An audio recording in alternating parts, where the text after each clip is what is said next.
The global energy crisis demands radical changes in how we live. Increasingly, communities believe that government legislation is inadequate and are taking change into their own hands.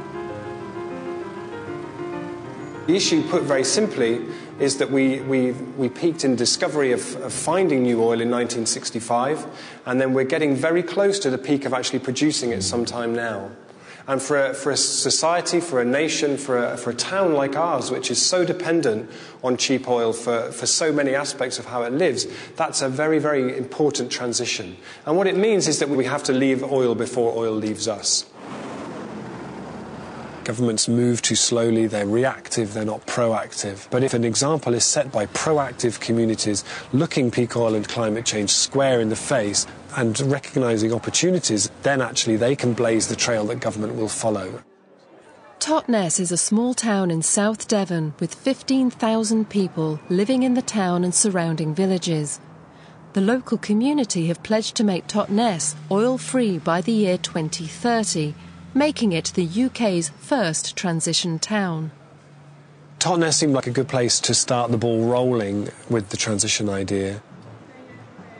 There's a long history of local food culture, there's a long history of sort of interest in environmental issues. It's one of a few towns in the UK which have a long history of being sort of laboratory towns, places where ideas are kind of tried and tested out. People here hope to develop models of sustainability which will have worldwide influence. The Transition Town project has links with local education and sustainable businesses. Riverford is an organic farm based just outside Totnes, which supplies fruit and veg boxes to households across the UK.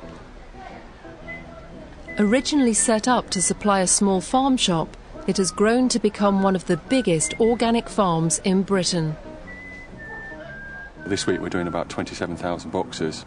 It's all packed down here, down on the farm, and then it goes out to what we call distribution hubs around southern England, and then the little white vans, or the franchisees, so we say, effectively pick up those boxes and then take them to people's homes.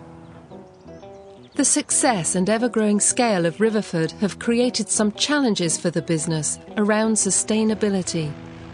The issue of food miles is very important to us as a farm. Currently, some of our boxes can travel over 200 miles, but that's something we want to reduce, and we've got what we call regional farms now. So we have one in Yorkshire, we have one in Hampshire, we've got the new farm which is started in Cheshire. The idea is basically to offer a box within 50 miles of the farm. That's what we want. I think what you've got to consider is, as an organic farm, it's generally noted that, you know, per tonne of food produced, it's actually you use 40% less energy. So we are going a step in the right direction. Riverford Farm offers a practical example of how sustainable values can be incorporated into business. And just a couple of miles from Riverford is a unique learning centre devoted to developing ideas and theories around sustainability.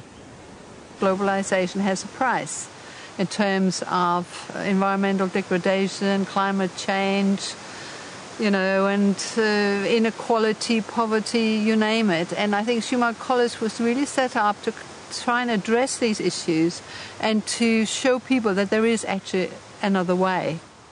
The college runs a range of courses in social and environmental sustainability, and its staff and students come from across the world.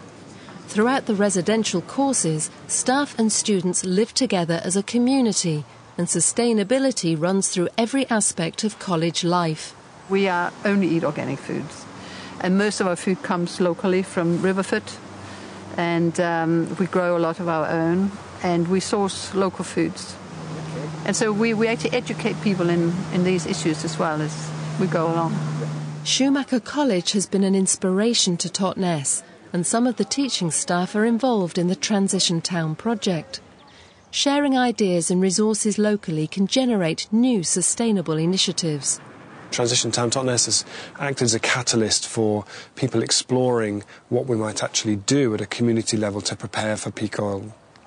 and climate change. So there are a number of working groups who are set up looking at food, energy, housing and so on.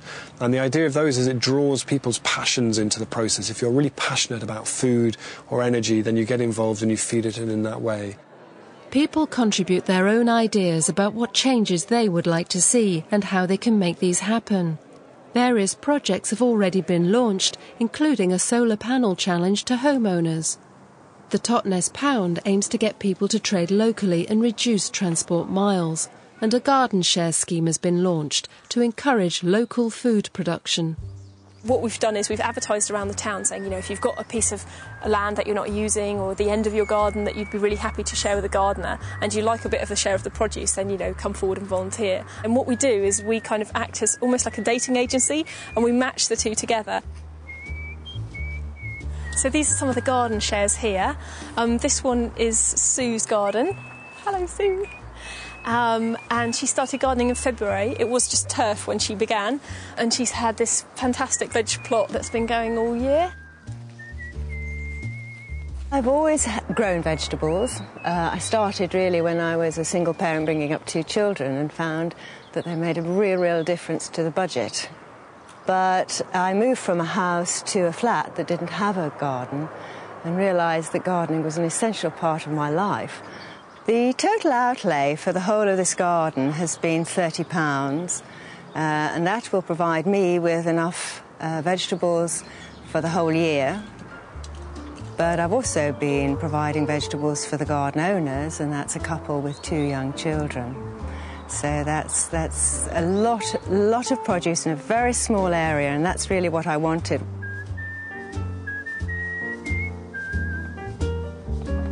Although food production is booming, to replace oil in transport and heating by 2030 will require creative thinking and detailed planning. But one local entrepreneur has made a start. Well, it runs on biodiesel. All we're actually doing is collecting used cooking oils from the restaurants and anyone that uses it in the town.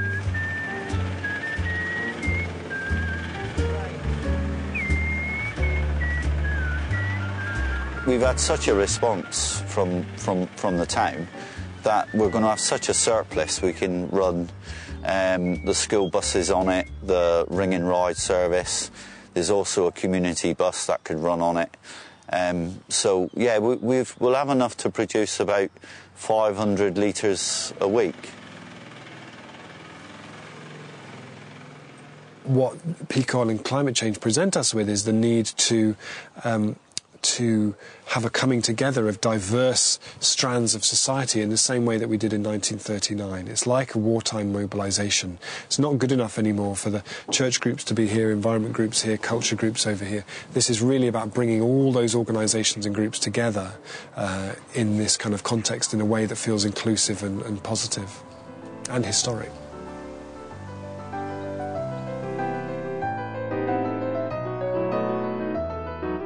What started here in Totnes with Transition Town Totnes has now inspired a movement around the world of 100 formal transition projects, the 100th being Transition Fujino in Japan about 3 weeks ago, and there are more than 900 others who are what we call mullers, who are mulling whether to become transition projects or not. When you find out about peak oil and climate change, it's so easy to just feel completely overwhelmed, completely powerless. The doom and gloom is there. If you go looking for it, it can be completely incapacitating. What transition does is to say actually inherent within those things is the potential for an economic, social, cultural renaissance, the likes of which we have never ever seen before.